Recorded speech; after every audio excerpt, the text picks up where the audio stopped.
उत्तराखंड की विधानसभा में यूसीसी का विधेयक आने के बाद से लगातार पूरे देश में यूसीसी की चर्चा एक बार फिर शुरू हो चुकी है।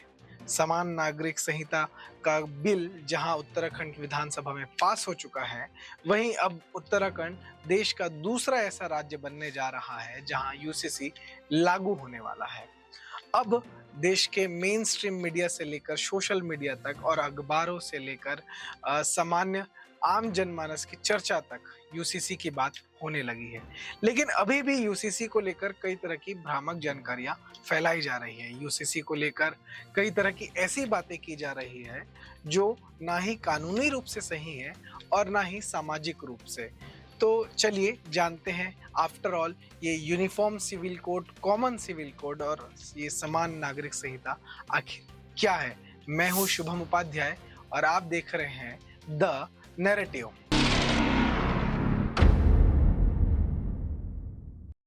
मुख्य रूप से देखें तो समान नागरिक संहिता की 5 बातें हैं, जिसमें पहला आता है विवाह यानी मैरिज, दूसरा आता है तलाक अर्थात डिवोर्स, तीसरा आता है गुजारा भत्ता अर्थात मेंटेनेंस और चौथा आता है उत्तराधिकार और पांचवा है दत्तक ग्रहण।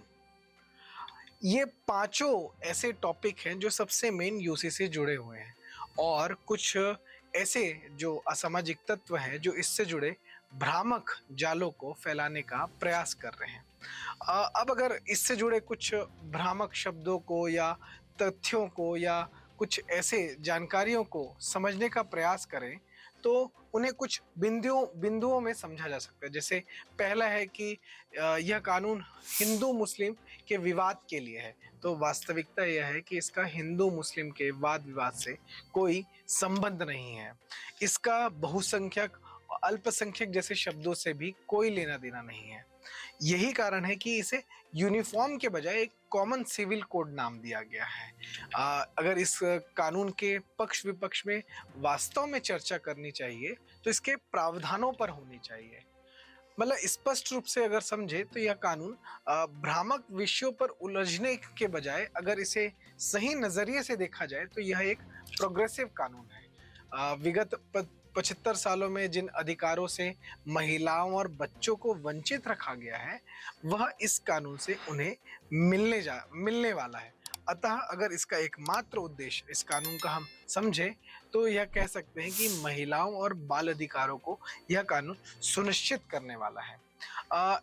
एक तरह से कहा जाता है कि यह कानून लोगों के अधिकारों को छीनने वाला है। तो वास्तव में यह है कि यह लोगों को अधिकारों को छीनेगा नहीं बल्कि लोगों को अधिकार देने का कानून होने वाला है। जैसे सीएए के टाइम में कहा गया कि यह नागरिकता को छीनने वाला है, इससे नागरिकता चले जाएगी, जबकि वास्तविकता यह थी कि सीएए से नागरिकता दी जाने वाली थी, ना कि किसी की नागरिकता ली जाने वाली थी। उसी तरह यूसीसी किसी के अधिकारों को छीनने का कानून नहीं बल्कि अधिकारों को देने का कानून होने वाला है।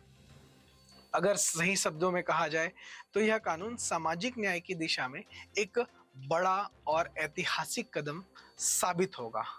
और यदि हम भारतीय संविधान के नजरिए से इसको देखें तो भारतीय संविधान इस कानून पर क्या कहता है इसे भी समझना आवश्यक है।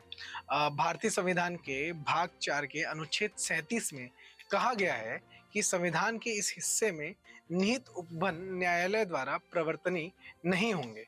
फिर भी यदि संघ को लगता है अर्थात केंद्र की सरकार को लगता है कि देश का शासन चलाने के लिए इन विषयों पर कानून बनाया जा सकता है तो वह ऐसा कर सकता है।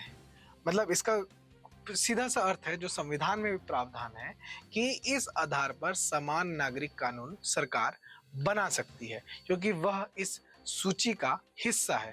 वहीं दूसरी ओर अगर देखें तो भारतीय संविधान के भाग 4 के ही अनुच्छेद 44 यानी आर्टिकल 44 में समान नागरिक संहिता को समाहित किया गया। और यह मैं बात कर रहा हूँ मूल संविधान की। मूल संविधान के आर्टिकल 44 में पहले से ही समान नागरिक संहिता मौजूद है। तो यह ऑलरेडी नीति निर्देशक तत्वों का हिस्सा है। और अगर हम कॉन्स्टिट्यूशन की बात करें, संविधान की ही बात करें, तो हमारा जो संविधान का आर्टिकल 14 है वह ऑलरेडी कहता है कि भारत के प्रत्येक नागरिक को धर्म, मूल वंश, जाति, लिंग, जन्म स्थान के आधार पर समानता का अधिकार प्राप्त होगा। वहीं हमारे राज्य का भी यह कर्तव्य है कि इन सभी विषयों पर देश के प्रत्येक नागरिक का वह संरक्षण करे। फिर आर्टिकल 15 भी कहता है कि देश के किसी भी नागरिक के साथ धर्म, वंश, जाति, लिंग, जन्म स्थान के आधार पर भेदभाव नहीं किया जा सकता।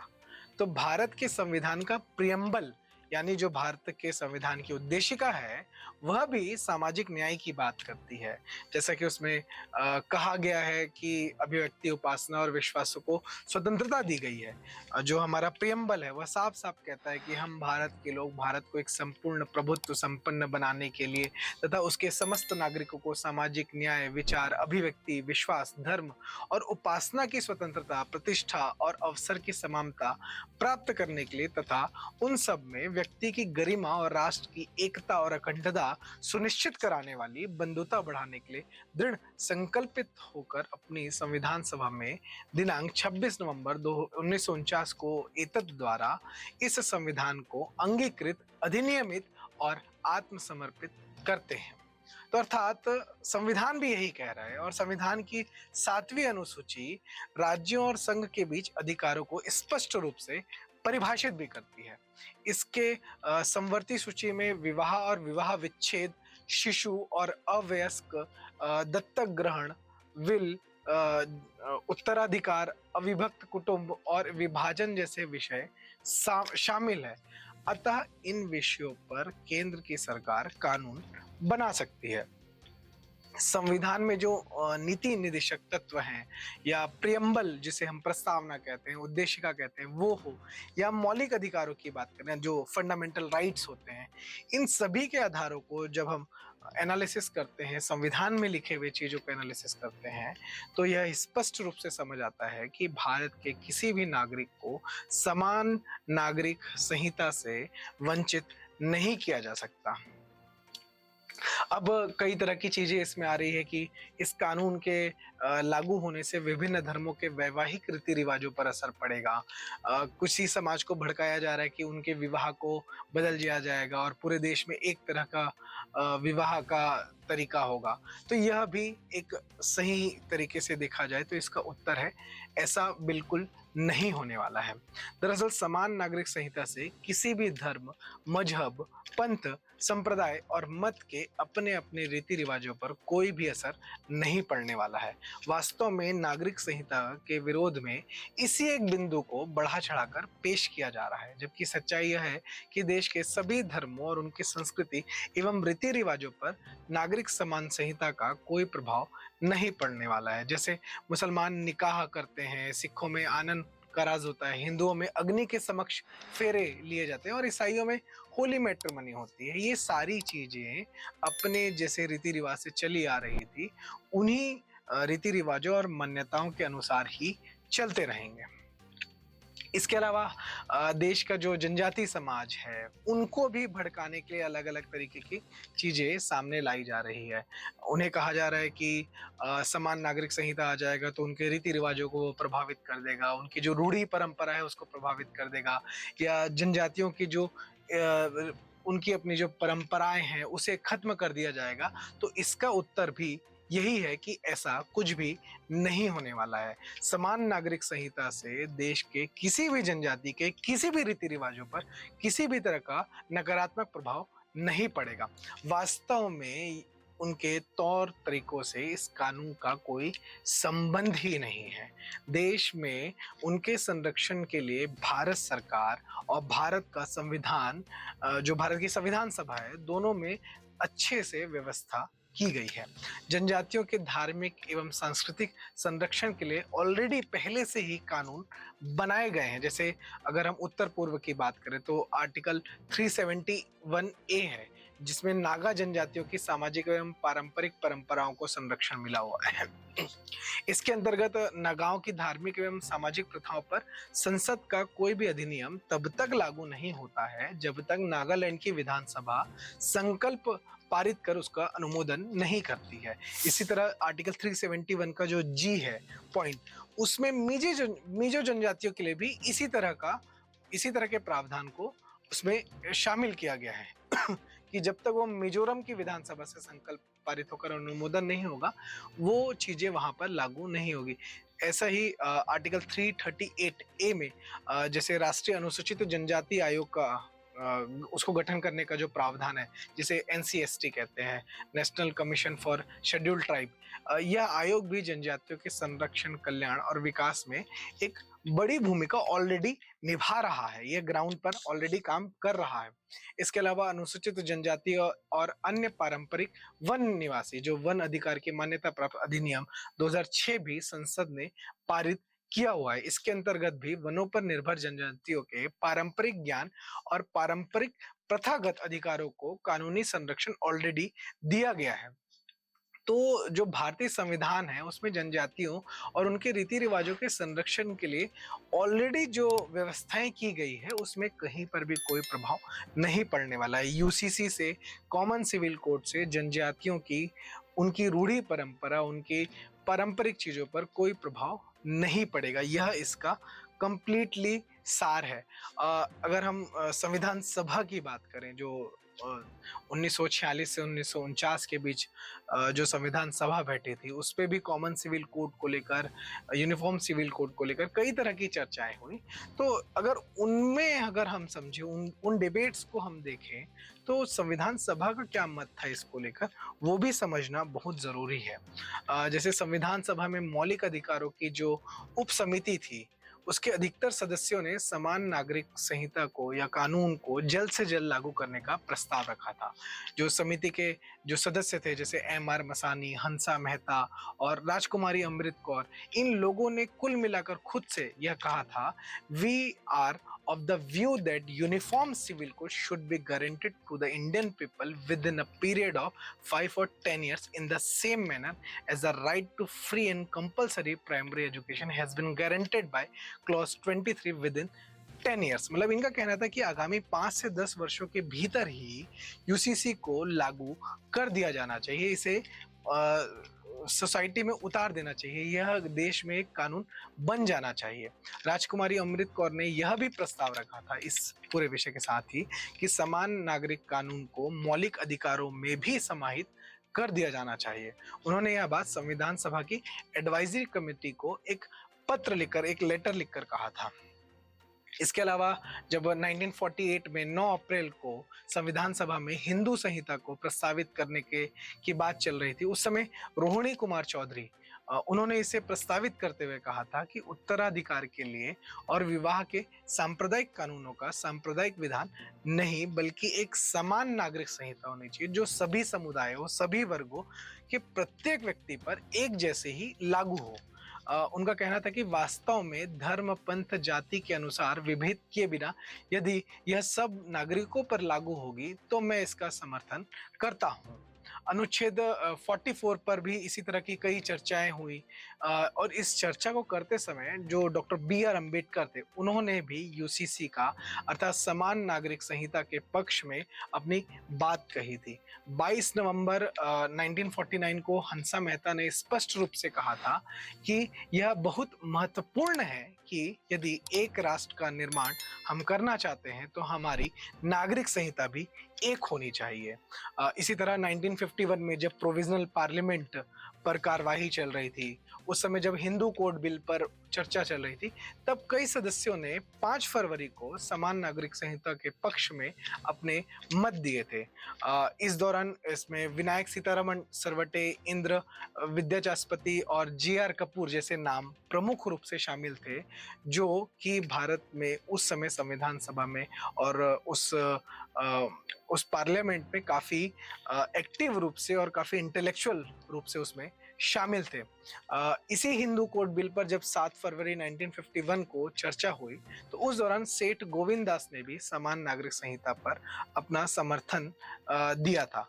और इस विषय को समझने के लिए अगर सिर्फ संविधान सभा ही नहीं बल्कि आजादी के बाद की भी कई घटनाओं को समझना आवश्यक है। जैसे 80s के टाइम में जब शाह बानो प्रकरण आया, वह भी कहीं ना कहीं इस समान नागरिक संहिता के लिए एक बड़ा चर्चा का विषय बना। इसलिए ये शाह बानो प्रकरण भी यूसीसी को जब हम समझने का प्रयास करते हैं या उसको एक्सप्लेन करने का प्रयास करते हैं तो शाह बानो प्रकरण को भी समझना काफी जरूरी हो जाता है। असल में यह पूरा प्रकरण शुरू होता है 1978 से, जब एक हम कहें कि बिना पढ़ी लिखी एक मुस्लिम महिला शाहबानो बेगम ने इंदौर के एक स्थानीय अदालत में अपने पति मोहम्मद अहमद खान के विरुद्ध एक गुहार लगाई थी। दरअसल हुआ यह था कि वह जो महिला थी वो 62 वर्ष की थी और उसकी शादी लगभग 40 साल हो चुके थे उसकी शादी को, और उसके पति ने उसे इस उम्र में आकर 3 तलाक दे दिया था। और इस तलाक के बाद वह न्यायालय गई, जहां उसने 25 रुपए प्रति माह के गुजारा भत्ता देने का फैसला सुनाया गया। लेकिन वह इस फैसले से संतुष्ट नहीं थी और उसने फिर अधिक राशि के लिए जो मध्य प्रदेश का हाई कोर्ट है वहां याचिका दायर की, और वहां 179 रुपए 20 पैसा प्रति माह गुजारा भत्ता देने का कोर्ट ने आदेश दिया। लेकिन उसके पति ने, जो कि उसका पति जो था, उसने यह पैसा देने से मना कर दिया। और लेकिन जब शाहबानो इस पूरे मामले को लेकर सुप्रीम कोर्ट गई, तो सुप्रीम कोर्ट ने भी हाई कोर्ट के फैसले को बरकरार रखा, और 1995 में देश के सर्वोच्च न्यायालय ने माफ कीजिएगा 85 में देश के सर्वोच्च न्यायालय ने शाहबानो के पक्ष में फैसला सुनाया और मध्य प्रदेश के हाई कोर्ट के फैसले पर ही अपनी मुहर लगा दी। और 5 जजों की बेंच ने इस फैसले को सुनाया था। और इस फैसले के दौरान कई तरह की जो डिस्कशन हुए, जो जिरह हुई, उसमें जब उसके पति ने बहस किया, उसके पति ने न्यायालय को कहा, तब उसके पति ने यह बताया कि मुसलमानों पर भारतीय संविधान की धारा 125 लागू नहीं होती। हालांकि न्यायालय ने इस तर्क को नामंजूर किया और कहा कि धारा 125 देश के सभी नागरिकों पर लागू होती है, इसका धर्म और निजी कानूनों से कोई संबंध नहीं है। तब भी न्यायालय ने स्पष्ट रूप से केंद्र सरकार को अनुच्छेद 44 की याद दिलाई थी, जो कि समान नागरिक संहिता से ही जुड़ा हुआ था, और कोर्ट ने इसी समय में समान नागरिक संहिता को लेकर अपनी टिप्पणी भी की थी। लेकिन यह एक दुखद बात थी कि केंद्र सरकार ने कभी भी समान नागरिक संहिता का कोई प्रयास नहीं किया, और तत्कालीन प्रधानमंत्री राजीव गांधी ने तो एक कदम आगे बढ़कर अपने कट्टरपंथी और सांप्रदायिक लोगों के बहकावे में आकर सुप्रीम कोर्ट के ऑर्डर को ही पलट दिया, और उसके बाद अपने कानून मंत्री जो AK सेन थे, उनके माध्यम से एक विधेयक पेश किया और इस पूरे कानून को, इस पूरे फैसले को पलट दिया। अगर कांग्रेस ने अपने बहुमत के चलते उस जो विधेयक था उसे पारित जरूर करवा दिया, लेकिन उस विधेयक के दौरान जो डिबेट्स हुई थी उसे पढ़ना और समझना बहुत जरूरी है। और कुल मिलाकर देखें तो शाहबानो मामले में सर्वोच्च न्यायालय के साथ साथ जो भारत के कई उस समय के जो पॉलिटिकल पार्टीज थी, उन्होंने भी समान नागरिक संहिता की वकालत की थी। आज जो हम समान नागरिक संहिता की लागू करने की बात करते हैं, तो कम्युनिस्ट विचारक और कम्युनिस्ट दल के लोग आगे आकर पहले खड़े हो जाते हैं और कहते हैं कि UCC लागू नहीं होना चाहिए। और अगर हम देखें तो ये कम्युनिस्ट जो दल थे, भारत के जो 2 बड़े कम्युनिस्ट दल हैं, CPI और CPIM, इन दोनों दलों ने समान नागरिक संहिता जो कानून है उसके पक्ष में अपनी बात कही थी। अगर कुल मिलाकर अभी वर्तमान परिस्थिति देखें तो इसका कंक्लूजन यही निकलता है कि जो समान नागरिक संहिता है, यह पूरे देश में भारत के नागरिकों को देने वाला एक अधिकार है। यह महिलाओं को बराबरी का दर्जा देता है, यह बच्चों को बराबरी का दर्जा देता है, यह समाज के प्रत्येक व्यक्ति को बराबरी का दर्जा देने का एक कानून बनने वाला है, ना कि यह किसी से अधिकारों को छीनने वाला कानून है। ना ही इससे किसी जनजाति समाज की कोई चीजें इसमें उनकी परंपराओं का, उनके रीति रिवाजों का, उनकी रूढ़ी परंपराओं का कुछ भी इसमें नुकसान होगा, ना ही किसी समुदाय का इसमें कोई नुकसान होगा। किसी के अधिकारों को यह छीनने का कानून नहीं है, बल्कि यह कानून समाज के प्रत्येक नागरिक को अधिकारों को देने का कानून है। यह थी द नैरेटिव की एक्सक्लूसिव स्टोरी। ऐसे ही एक्सक्लूसिव स्टोरीज को देखने के लिए आप देखते रहे हैं द नैरेटिव।